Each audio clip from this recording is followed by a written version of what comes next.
lá! Já parou para pensar por que a mesma substância pode levar uma pessoa a uma jornada espiritual incrível e outra a um estado de total confusão?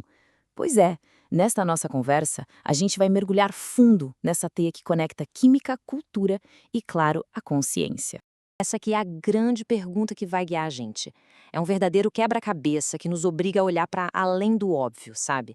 A questionar aquilo que a gente acha que sabe sobre como essas substâncias realmente funcionam.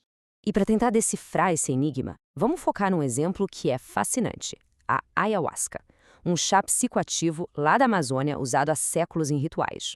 E que hoje está bem no centro de um debate super intenso entre o saber ancestral e a ciência moderna. Ok, esse aqui vai ser o nosso roteiro. A gente começa falando da química, depois mergulha no cérebro, explora o poder da cultura e da mente, encara uns dilemas éticos e, no final, a gente monta a equação completa da experiência. Vamos lá! Certo. Vamos entrar de cabeça na nossa primeira parte para entender por que a substância, sozinha, é só o começo da história. Então, muita gente pensa numa equação simples. Colocou a substância no corpo, tem um resultado no cérebro. Mas olha, a realidade é muito mais complexa e cheia de nuances. A farmacologia, que é a ciência que estuda a ação das drogas, é só o ponto de partida. Bom, se não é só a química, o que mais está em jogo? Para a gente entender isso, a gente precisa olhar para o palco principal onde tudo acontece: o cérebro. E esse palco é o sistema serotoninérgico. Pensa nele como se fosse o sistema operacional do nosso cérebro, para o humor, para a percepção. É exatamente aí que a mágica neuroquímica começa a acontecer. O processo neuroquímico é fascinante de verdade.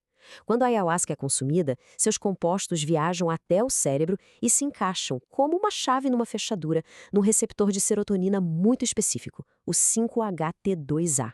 É essa interação, esse clique, que abre as portas da percepção e altera profundamente a nossa cognição e as nossas emoções.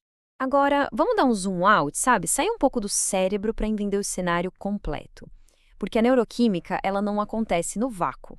Essa citação aqui, ela resume perfeitamente a nossa ideia principal. A experiência não é só o que a droga faz no cérebro. No mesmo, ela é o resultado de uma dança entre a química, o ambiente e, bem, quem a gente é. E aqui estão os 3 ingredientes-chave dessa dança. Primeiro, a farmacologia, que é a base de tudo. Depois, o contexto. Isso inclui o ambiente, os rituais, a música, as intenções do grupo, tudo. E, por fim, a subjetividade, que é a nossa bagagem pessoal, memórias, expectativas, o estado mental do dia. A experiência final nasce da interação desses 3 elementos.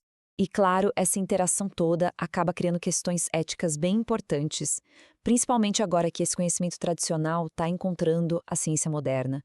Isso gera um campo de tensões e muitas responsabilidades.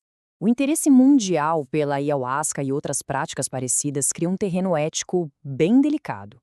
A gente corre o risco de biopirataria, de transformar rituais sagrados em produto turístico e de explorar comunidades inteiras sem a devida compensação. Responsabilidade é a palavra-chave aqui. E essa não é uma pergunta com resposta fácil, viu? Ela nos desafia a criar novos jeitos de pesquisar, modelos que sejam colaborativos, respeitosos e que, principalmente, reconheçam as comunidades originárias não como objetos de estudo, mas como parceiras na produção de conhecimento. Para a gente fechar, vamos juntar todas as peças num conceito final que resume tudo o que a gente viu até agora. Então, o ponto crucial é este aqui. A experiência é uma propriedade que emerge, não é só uma reação química. Ela é co-criada pela substância, pelo indivíduo e pelo mundo ao redor. Se a gente muda qualquer uma dessas variáveis, o resultado final pode ser drasticamente diferente. E a gente termina com essa reflexão. Conforme a ciência busca isolar os compostos ativos para criar remédios, o que fica para trás? Será que uma pílula consegue replicar o poder de uma cerimônia inteira? É uma questão fundamental enquanto a gente navega o futuro dessas medicinas ancestrais.